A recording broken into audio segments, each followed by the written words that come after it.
warahmatullahi wabarakatuh. Nama saya Muhammad Hakim Abdul Rahman. Saya Ikan Irfan. Okey, tujuan kami datang ke sekolah ini adalah untuk menemu buah cikgu berkaitan dengan sosiologi, iaitu subjek kami lah, sosiologi dalam pendidikan. Okey, kita orang ada membawakan cikgu sedikit soalan. Boleh cikgu terangkan dulu nama cikgu dan cikgu mengajar? Okey. Assalamualaikum. Nama saya Najib Hakim Anwar. Saya cikgu bahasa Melayu di sekolah di mana? Okey, baiklah cikgu. Untuk fokus kepada temu bual kita pada hari ini, soalan yang pertama lah untuk diajukan kepada cikgu. Pada pandangan cikgu, apakah yang dimaksudkan dengan stratifikasi sosial dalam kalangan murid di sekolah? Stratifikasi. Maksudnya pada segi ekonomi peringkat sosial, contohnya ada kalangan sosialiti, ekonomi dan ekonomi lah. Itu pemahaman cikgu. Okey. Baiklah. Kalau yang kedua, adakah perbezaan latar belakang keluarga murid memberi kesan terhadap sikap atau pencapaian pembelajaran mereka? Saya memberikan kesan. Biasanya anak-anak yang mempunyai ibu bapa yang berbeza, biasanya diorang ada persekitaran, ada fikir kebaikan. Jadi masa dalam belajar tu ada salah ada latihan hebat. Kalau yang kurang pendapatan ni dalam kalangan mereka, Kalau kurang pendapatan ni biasanya diorang cepat letih, lepas tu fokus pun kurang. Jadi kalau macam kebanyakan budak-budak sekolah ni pun bukan dari kalangan keluarga yang kaya. Budak-budak sini kebanyakan dari pendapatan rendah. soalan seterusnya, bagaimanakah perbezaan status ekonomi atau sosial murid mempengaruhi interaksi antara murid di dalam kelas atau di sekolah? Maksudnya, hubungan antara interaksi cikgu dengan murid, murid dengan murid, macam mana? Kalau dengan mereka yang ada berpendidikan ni, kita cakap formal pun orang boleh cakap balik dengan dalam bahasa yang baku lah. Jadi kalau ibu bapa yang kampung ni, biasanya orang ni satu susah faham bahasa baku, cara menjawab pun orang kurang pandai lihat pada ibu bapa yang berpendidikan. Okey. Soalan seterusnya, apakah faktor utama yang mempengaruhi pembentukan budaya sekolah di sekolah ini? Pertama, disiplin lah.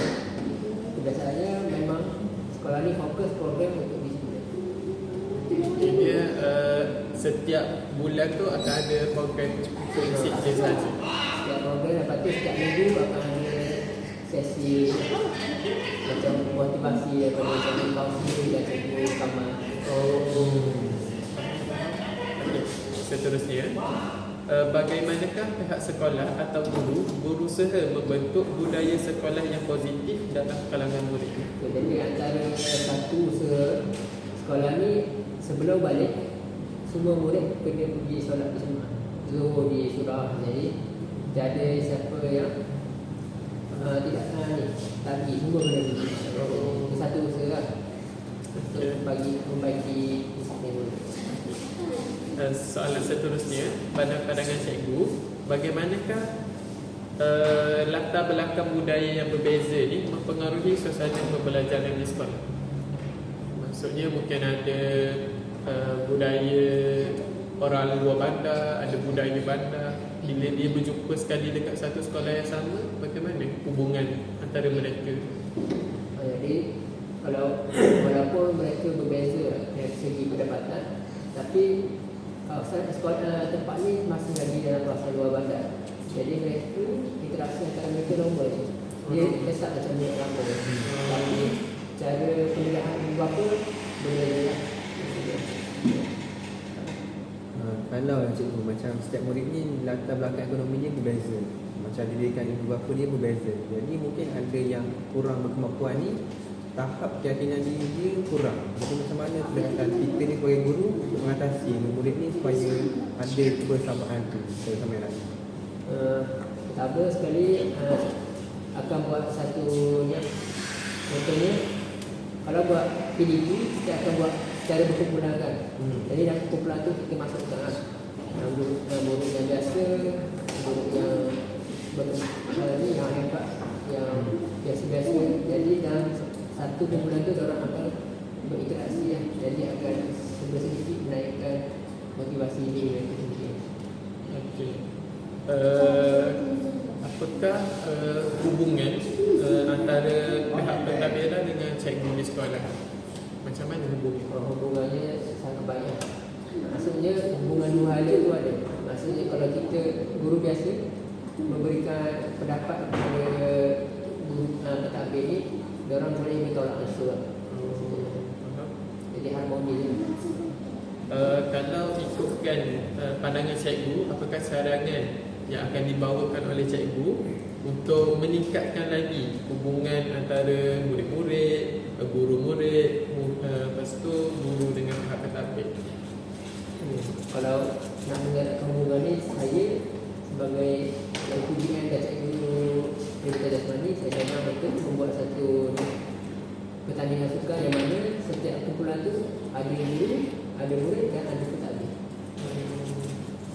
Kalau pelibatan curriculum tu okey. Kalau macam murid ni berbeza kan, dan dia punya ada yang ada duit, yang tak ada duit, jadi kelengkapan mereka pun berbeza. Ada yang kasut bola tu kasut biasa, ada yang kasut mahal. Jadi macam mana jadi?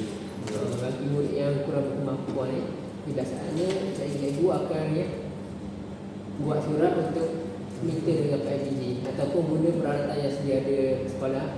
Kalau murid pendapatan tinggi ni, kalau macam sukan bola sepak ni memang mereka dah ada lah.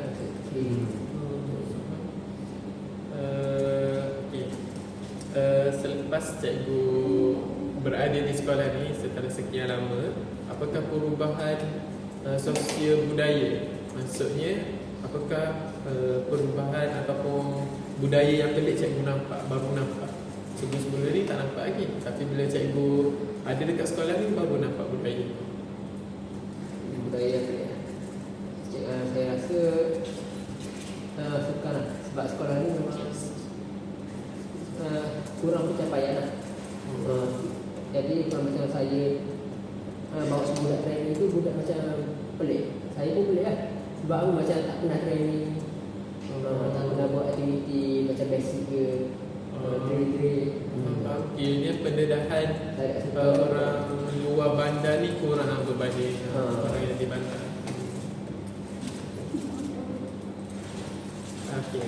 Jadi itu sahaja soalan yang kami bawa ke cikgu. Mungkin lepas ni kita akan berhubung lagi untuk dengan lebih lanjut lah, soalan-soalan dengan lebih lanjut.